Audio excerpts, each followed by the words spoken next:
በጣም አስከፊ ነገር ዛሬም አብርሃምን እንግዲህ በሆቴሉ አብረህን ካልሆን ሩታ በመሳም አብርሃምን ተንበርክካ ስትለምነው ብናይም ግን ሄርሜላ በቁንጣ መታ ማነሽ ሩታ ነሽ ወይ ብላ ራሴን አሞኛል ብላ ስታመነጫጭቃትም አይተናል። ይሄ ነገር ቤተሰብ ወደት እየሄደ ነው?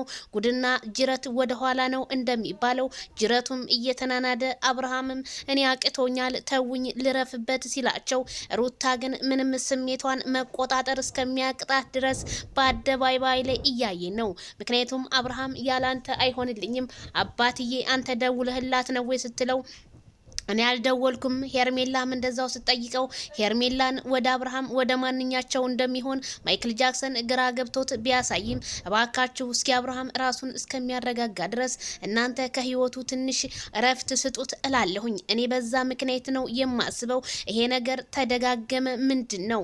ዛሬም ሄርሜላ መጣይ፣ ትናንትም ሩታ መጣይ። እኔ ምንም ግሬስ ፋሚሊ ውስጥ ያልተፈታ ፍቺ ቢኖር ይሄ ነው ላለሁ። እናንተስ ምናላችሁ? በኮሜንት አሳውቁን።